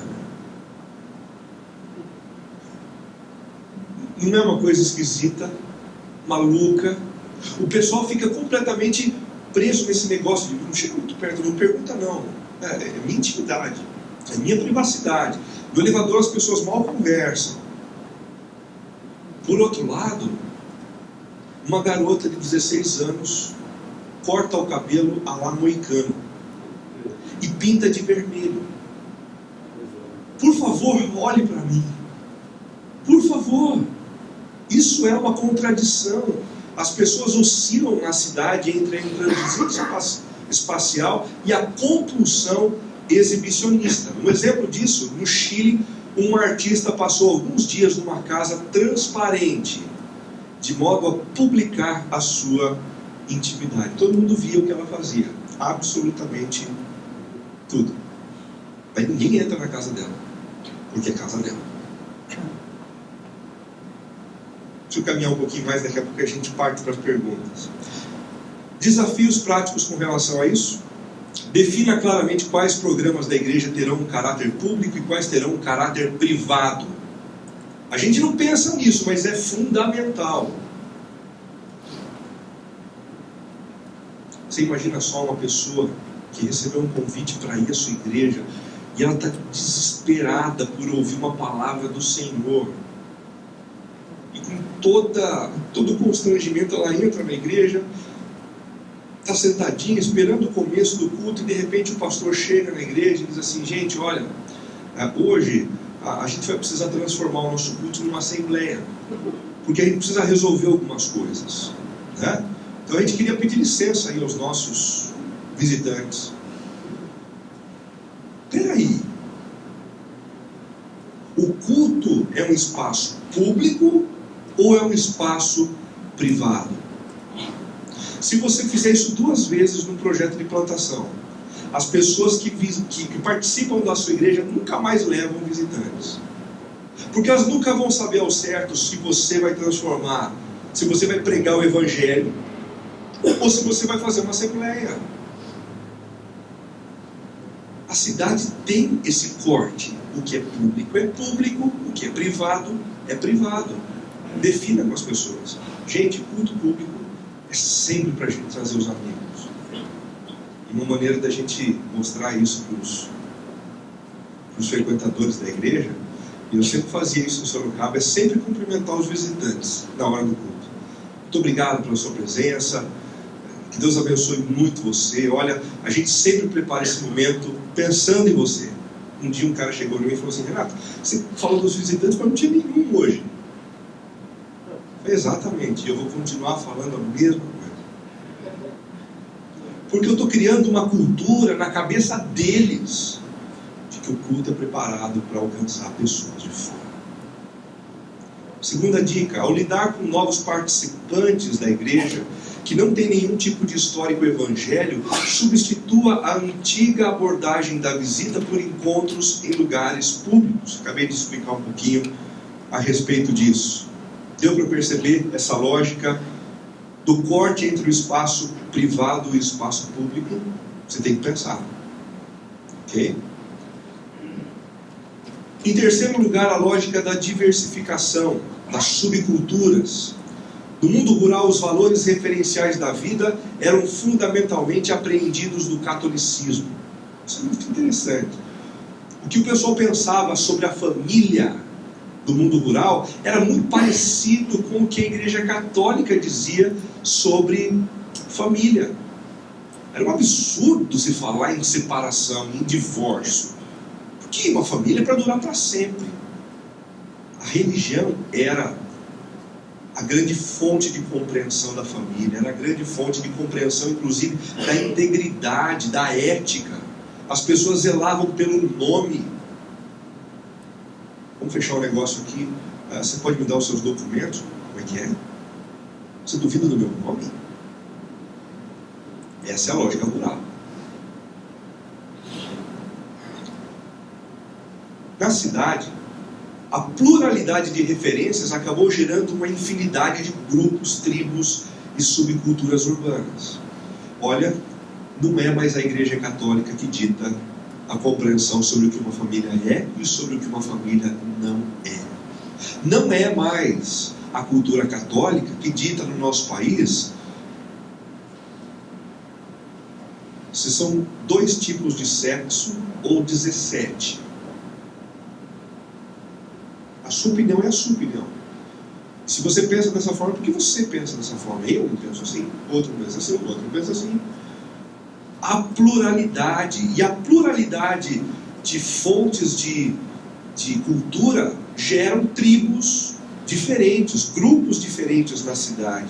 E cada um desses grupos tem seu conjunto de crenças, normas e valores, e por eles são orientados. Me ajudem aí a gente lembrar de alguns desses grupos que se formam na cidade, essas tribos, por favor. Góticos, skinheads, emos, motoqueiros, exatamente, skatistas, surfistas. Gente, uma infinidade de grupos, e cada um desses grupos tem um referencial diferente sobre a vida, tem uma cosmovisão diferente. Se a gente não se der conta de que para alcançá-los a gente precisa compreender o pensamento deles, a cosmovisão deles, a gente está numa fria. A gente está numa fria. É um pouco da história que o Jay contou para a gente na palestra.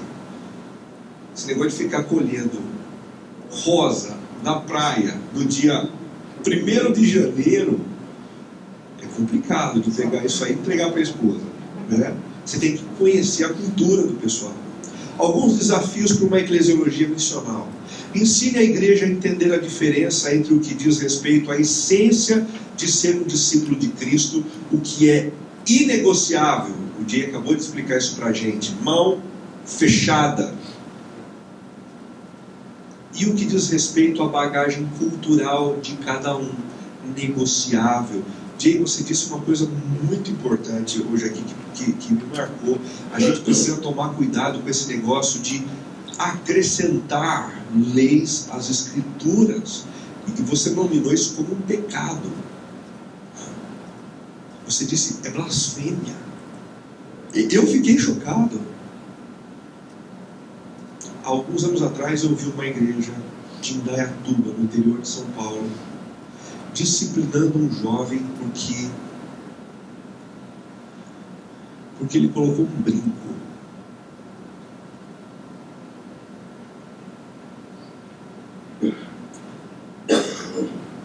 Isso é evangelho?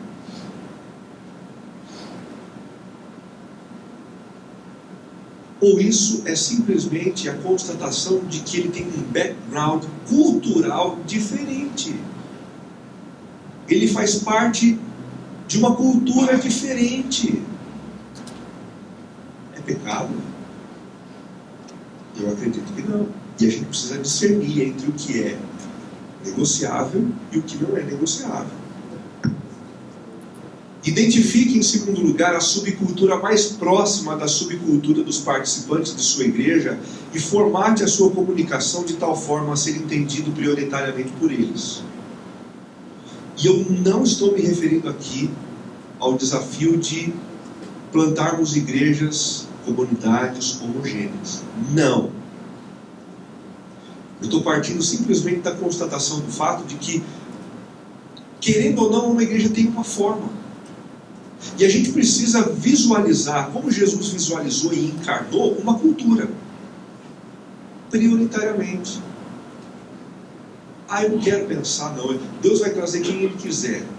Se você não pensar, mesmo assim, você já vai fazer uma opção. Por exemplo, eu vou ser o pregador. Quem sou eu? Eu sou uma pessoa de 36 anos.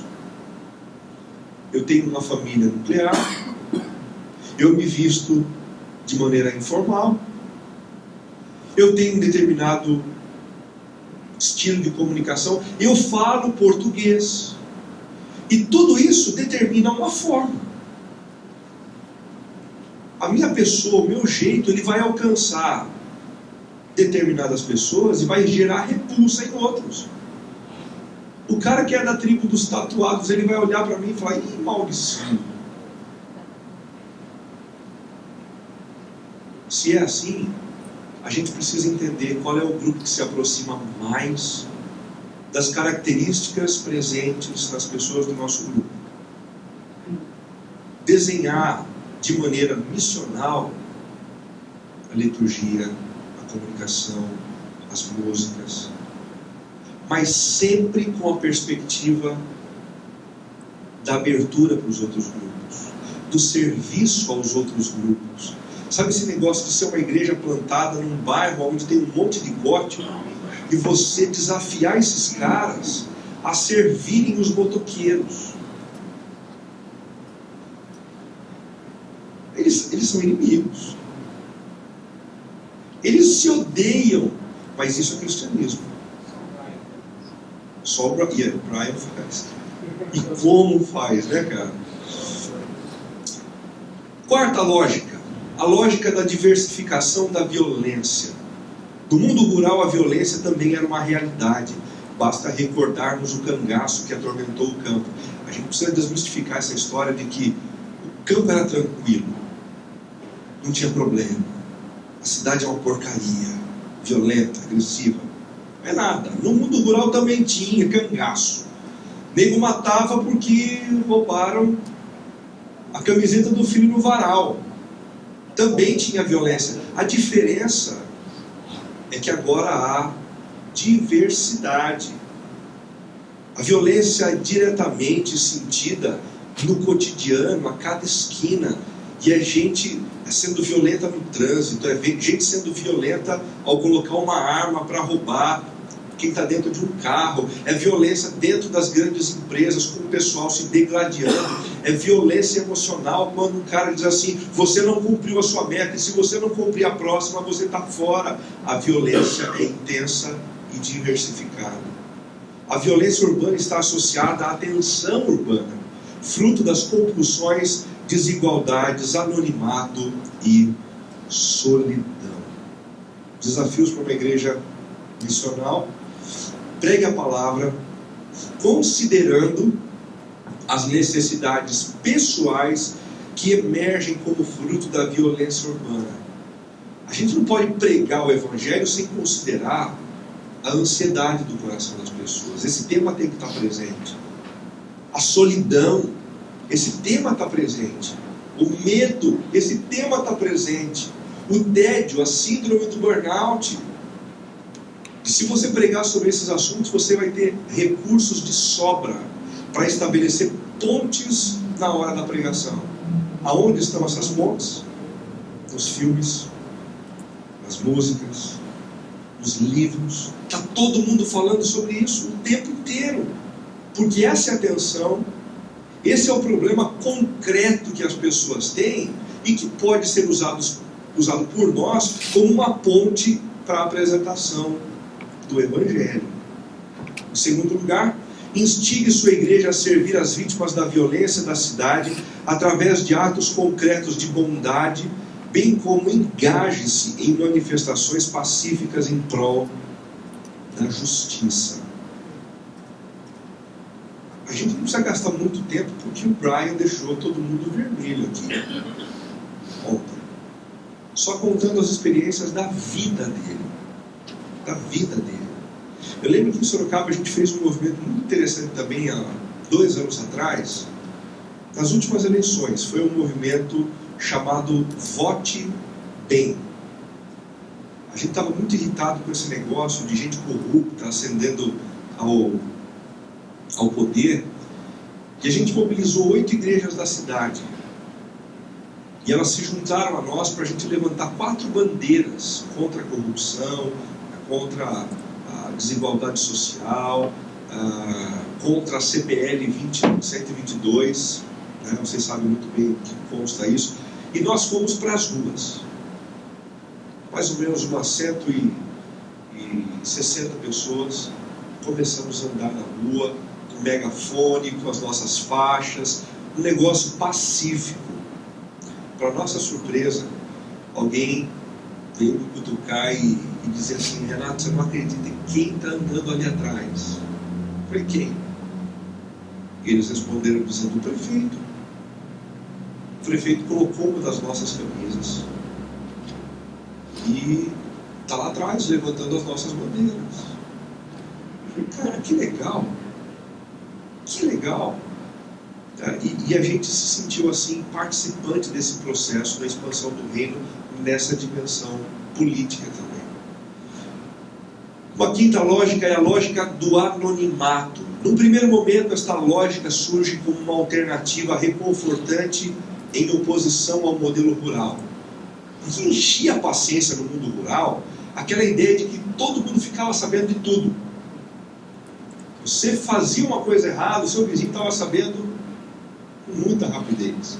A fofocaiada comia solta no mundo rural. No primeiro momento, no mundo urbano, a gente se sente um pouco mais reconfortante, né? Um pouco mais confortável. Pensa, por exemplo, a dificuldade de um rapaz que descobre que ele é gay no mundo rural. Ele não pode abrir a boca. Ele tem que lidar com aquele negócio com um cuidado enorme, porque se um ficar sabendo, todo mundo vai ficar sabendo. Sabe o que acontece no centro urbano? Ele se esconde na multidão. No meio da multidão de pessoas, andando no shopping, ninguém sabe o que ele pensa da sexualidade. Isso para ele é um alívio. É um alívio. Num segundo momento, ela gera profundo estado de solidão e incentiva comportamentos exóticos. A cidade gera conforto porque a gente se esconde no meio da multidão. Mas depois a gente começa a desenvolver comportamentos compulsivos, exibicionistas, cabelo vermelho, alargador, tatuagem. E, gente, isso aqui é muito importante a gente estudar. Muito importante. Porque quando a gente vê um cara com o corpo todo tatuado, com alargador nas orelhas, a gente já olha com nojo, com desprezo, e a gente não percebe que por trás de pessoas assim, a gente se sentindo só. Por que é que os comportamentos exóticos crescem nas cidades? Porque as pessoas estão gritando por serem percebidas, por serem ouvidas. Você vai plantar a igreja no centro urbano, você está percebendo assim, gente pintando cabelo de vermelho, alargador, brinco, rapando cabelo, andando com roupa invertida, tudo preto. É gente gritando por atenção. O Evangelho pode usar isso como ponte? Se pode. O anonimato gera desenraizamento, perda das relações primárias e relacionamentos utilitários. A igreja pode aproveitar isso? Pode. Ofereça espaço para aqueles que desejam dar os primeiros passos na fé cristã de maneira anônima e silenciosa. O pessoal gosta de se esconder na cidade? Gosta. Então sabe o que em Sorocaba, isso aqui não é uma dica para você fazer na sua igreja. Sabe o que a gente faz para manter o anonimato? Primeiro, na hora do culto público, a gente abaixa as luzes onde as pessoas estão. e a gente ilumina o palco. Na hora de cumprimentar os visitantes, a gente não diz assim, por favor, fica aí de pé. Não, você é a primeira vez, fica de pé. A gente vai cantar uma musiquinha para você, toca aí, banda. Ridículo, expondo a pessoa. Não, se a lógica é, pessoas gostam de anonimato, a gente oferece isso para elas. Tudo bem. Você quer se esconder no meio da multidão? Joia, tudo bem. O tempo que você precisar. E aí, uma igreja calorosa, ela precisa pensar muito bem em como oferecer calor sem ser repugnante. A gente conversa com o Ministério de Recepção lá da igreja, olha, vocês têm que ter sensibilidade. Se a pessoa está procurando alguém para conversar, vocês percebem isso, vai na direção, estende a mão. Se você está percebendo que a pessoa está entrando e ela quer encontrar um canto e não quer ser percebida, acaba o culto e ela baixa a cabeça e quer ir embora, deixa ir embora. Segunda dica: ofereça constantemente oportunidades para o enraizamento e criação de vínculos de amizade profundos e duradouros. A gente já viu, por um lado eles querem anonimato, por outro eles querem intimidade, eles querem atenção, eles querem ser compreendidos, ouvidos. Ofereça para eles um espaço para isso. Como? Mais uma vez, isso aqui não é o que eu vou dizer agora, não é lei, não é princípio, é uma estratégia que a gente tem usado em Sorocaba. Os grupos pequenos são esse espaço. Então a gente chega no domingo e diz assim, viu? Olha, se você quiser encontrar um espaço para poder conhecer outras pessoas, se você quiser se fazer conhecido, repartir os seus pedidos de oração, existe um espaço. E você toma essa decisão.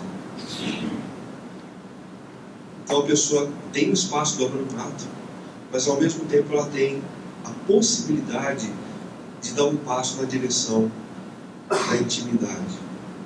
A sexta é a lógica do espaço concentrado. A grande densidade populacional gerou um desaparecimento da figura do vizinho. É tanta gente concentrada no mesmo lugar que não existe mais a figura do vizinho. Isso não significa que não tem ninguém do teu lado. Significa simplesmente que você não sabe quem ele é. Eu morei num prédio aqui em Campinas e eu lembro que eu não conhecia absolutamente ninguém. Os 2 primeiros anos da minha vida ministerial aqui em Campinas foram assim, numa igreja já organizada. Eu não tinha essa dinâmica de me envolver com quem não era cristão. Eu não conhecia ninguém. Eu levava minha vida, entrava no elevador, acenava com a cabeça. Você cruza com as pessoas, mas você não sabe o nome delas. A grande densidade populacional gerou a diminuição do espírito de solidariedade. Você vai sair da sua casa, tem um corpo estendido no chão, você, ao invés de estender a mão, ver o que está acontecendo, você levanta o pé, passa por cima e segue. E isso não é apenas fruto do nosso egoísmo. É fruto também da grande quantidade de pessoas precisando de ajuda. Se você for ajudar todo mundo em todos os semáforos, ferrou. Se você for ajudar todos os mendigos pedindo dinheiro, acabou o dinheiro. A grande densidade populacional gerou o que Skinner demonstrou com as suas cobaias. O que Skinner fez? Skinner colocou um monte de ratos dentro de uma gaiola, num espaço bem apertado. E em bem pouco tempo, o que começou a acontecer? E um rato começou a agredir o outro. Um rato começou a morder o outro. E não é o que acontece com a gente no trânsito? E não é o que acontece com a gente na hora de entrar num ônibus no final do expediente? agressividade. Desafios para uma eclesiologia missional. Evite manifestações litúrgicas e constrangedoras do tipo, vire para a pessoa que está do seu lado e diga que você a ama.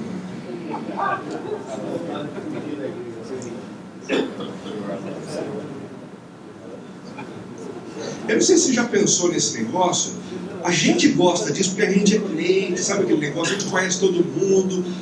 A gente espera a semana inteira para encontrar com o irmãozinho, com a irmãzinha e tal. E a gente quer abraçar, a gente quer beijar, mas se coloque no lugar de uma pessoa que não é cristã, que não é inserida no grupo. E a melhor maneira de você fazer isso é tentando se colocar no lugar de alguém que visita um centro de macumba, tá? Você é um cristão, um discípulo de Cristo, e você está chegando no centro de macumba. Você foi convencido aí, mas você está totalmente constrangido. Você é cristão.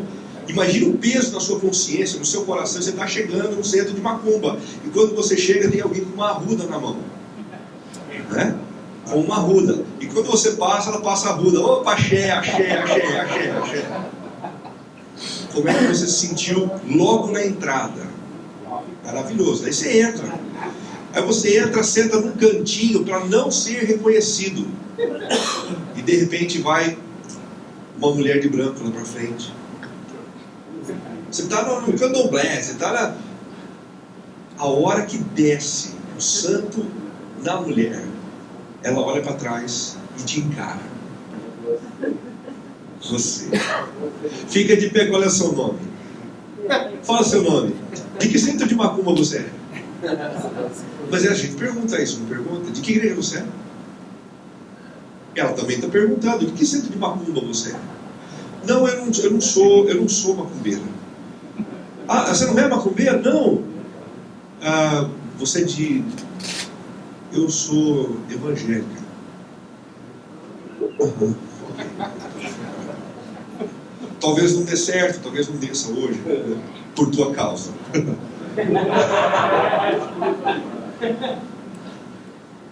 Aí vai começar o momento de louvor. Então a gente vai começar a cantar, né? Todo mundo vai ficar de pé, vamos ficar de pé. É rapidinho, gente, 45 minutos de música. E você está ali, você é um cristão evangélico, você está participando de uma celebração da Umbanda, 45 minutos. Cara, dói o ombro, dói o joelho, dói as costas. Você quer estar em qualquer lugar do planeta, até na fila do INSS, mas você não quer estar ali. E a gente faz isso. A gente judia do povo que não é cristão. A gente judia. Na medida do possível, deixe 30% de espaço vazio no templo ou auditório para que as pessoas se sintam confortáveis e desejosas em convidarem os seus amigos. Existe uma dica, né, que é essa aqui, que é um entendimento sociológico. As pessoas começam a se sentir muito desconfortáveis quando a gente passa dessa barreira de 70% da ocupação. A gente se sente tão lotado que a gente automaticamente para de convidar os outros. Mas a gente também não pode deixar mais do que 50% de espaço vazio, porque isso dá a impressão do quê? Esse lugar não é bom. Você chega num restaurante completamente lotado, você fala: cara, eu vou procurar outro lugar. Mas você chega num restaurante lindo, você chega e está vazio. Tem problema aqui. Então a gente tem que pensar também nessa questão da ocupação, né? A quantidade de cadeiras no lugar e assim por diante. A sétima lógica, a lógica do espaço universal. Os espaços universais são os shoppings, aeroportos e certos restaurantes como o McDonald's. Eles geram uma certa alienação, o senso de que o mundo é perfeito. Sabe aquele negócio? Você entra no aeroporto, cara, tudo funciona, tudo. Você chega perto da porta, a porta abre. Você vai no banheiro, você termina. Tudo funciona, é perfeito. Não tem um papel no chão. A mulher, quando fala, ela fala assim para você. E nunca como sua esposa fala quando ela está brava. O mundo é perfeito dentro de um aeroporto. E o pessoal está acostumado com esses espaços universais que geram uma sensação de descanso, de conforto, de alívio.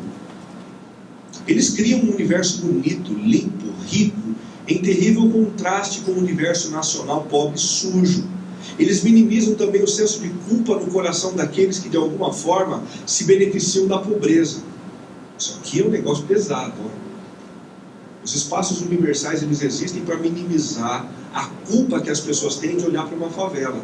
Se você tem um shopping perto de uma favela, você não faz uma janela ali. Você faz a janela virada para o bosque. Deu para entender?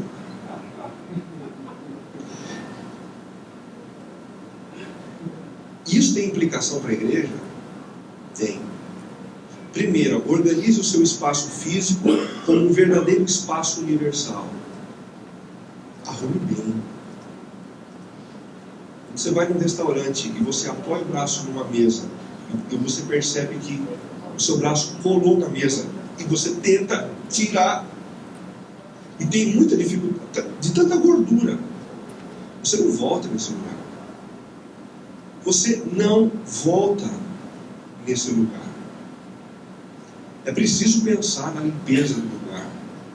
É preciso pensar nos equipamentos que você usa, nas cadeiras que você usa. Você pode passar a imagem de descaso, de falta de excelência, de despreocupação. Você pode passar inclusive a teologia de que Deus aceita qualquer coisa. Cuide bem do seu espaço universal. Por outro lado, preste atenção, subverta o princípio da alienação presente nos demais espaços universais, subverta, através de uma pregação pautada pela integridade, relevância e espírito profético. Enquanto nos espaços universais, shopping centers, grandes restaurantes, eles procuram esconder o pobre para não gerar culpa. Esse não é o nosso papel. E a gente cria um lugar limpinho, bonito, muitas vezes até sem janela. Mas quando a gente prega o Evangelho, a gente escancara os olhos deles. Para eles enxergarem sim a pobreza, a miséria, a fome. E serem tomados pelo desafio de transformar o mundo onde eles estão. Perceba que o entendimento da cultura não é para a gente se alinhar com a cultura simplesmente. É para a gente se aproveitar dela em alguns momentos e em outros subvertê-la. Subvertê-la. 8º lugar, a lógica da ocupação do tempo. O tempo mais longo do dia e às vezes da noite se passa no trabalho ou em trabalho. Quanto tempo uma pessoa trabalha num grande setor urbano, numa empresa?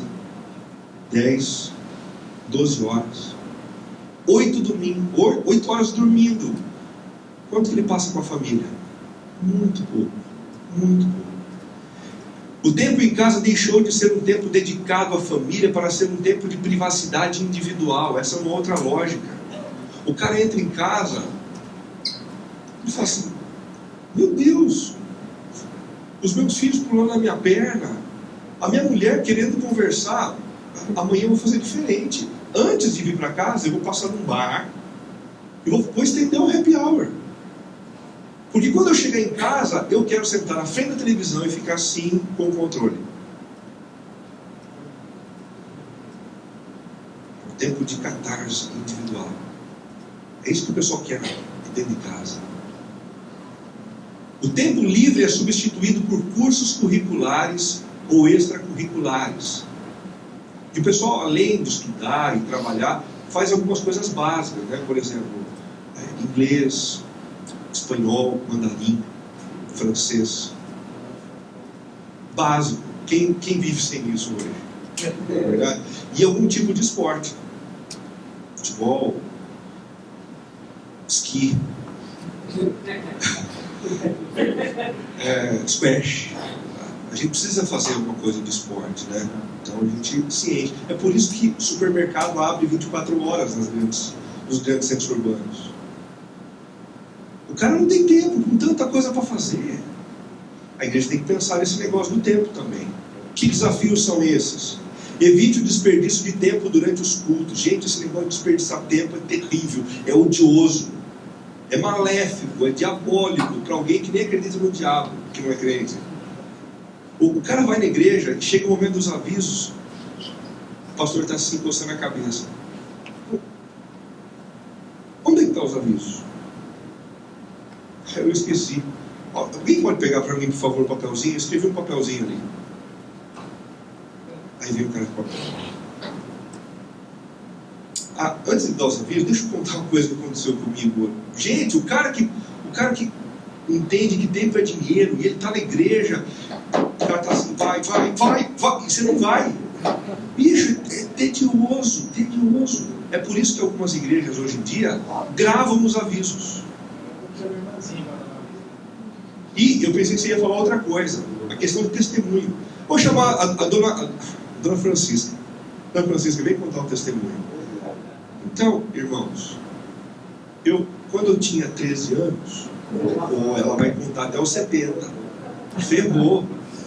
A gente quer morrer com esse negócio. É por isso que algumas igrejas também têm gravado os testemunhos. Você regula o tempo de testemunho, você regula o tempo de avisos para fazer valer o que realmente importa.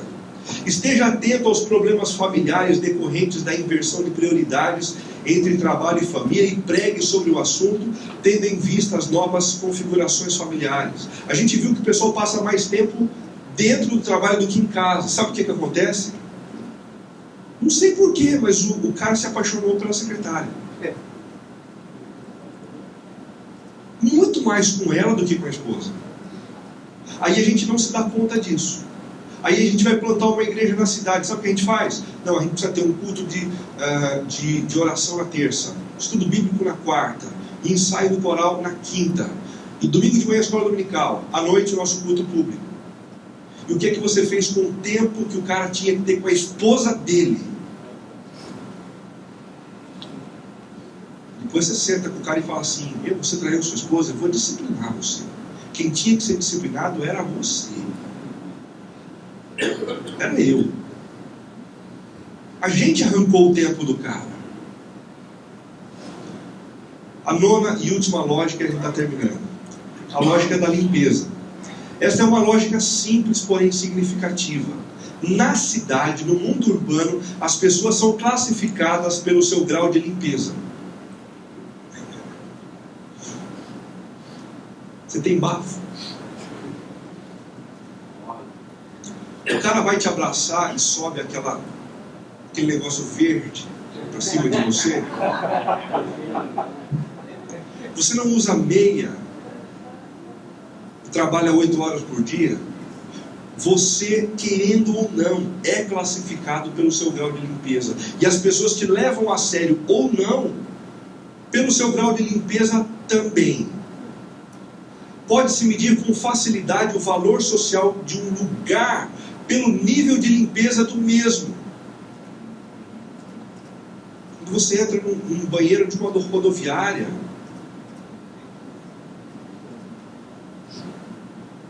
você tece um comentário sobre aquilo.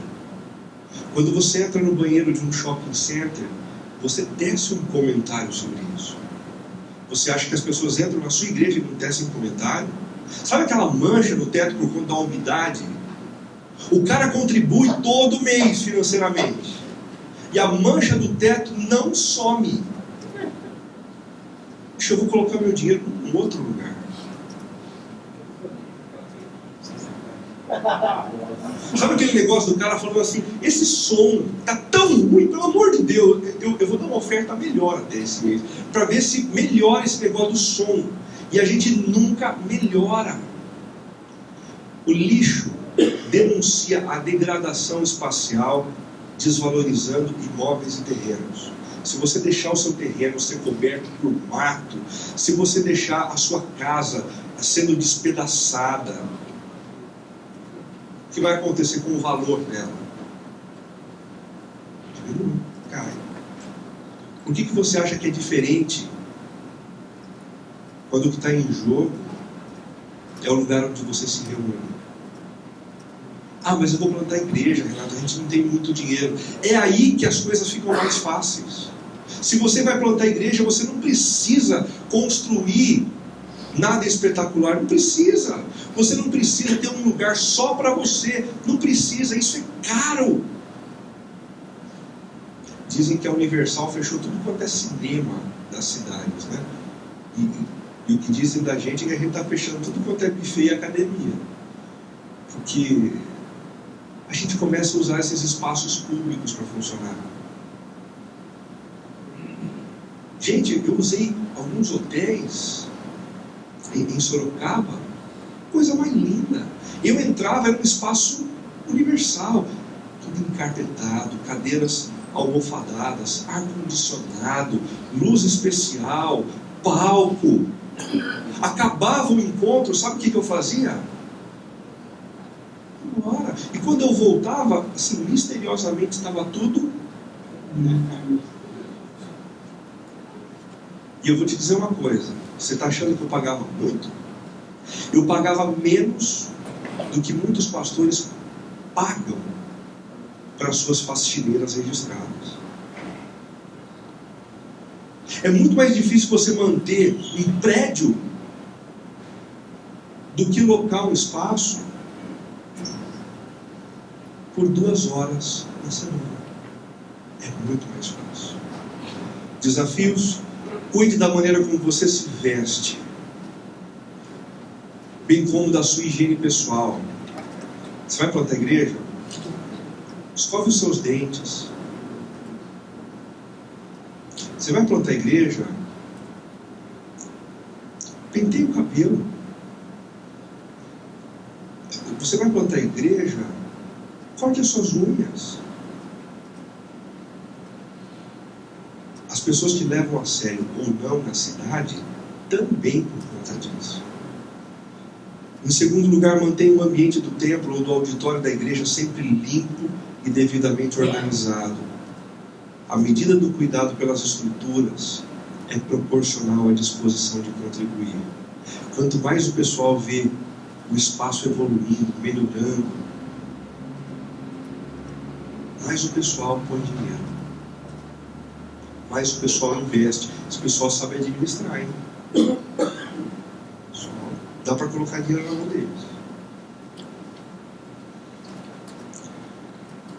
Não vou entrar nessa aqui, a lógica da individualização da fé. A gente já está com o nosso tempo encerrado. Considerações finais. A constante reflexão sobre as mudanças na cultura daqueles que nos cercam é uma tarefa inegociável na prática pastoral. A constante reflexão sobre as mudanças na cultura daqueles que nos cercam não substitui a reflexão bíblico-teológica. Lembra que eu comecei a nossa conversa aqui dizendo que a base bíblica eu já tinha dado na palestra? O que a gente está fazendo aqui é um exercício de reflexão sobre como funciona a cabeça das pessoas no mundo urbano. Se é lá que a gente vai plantar,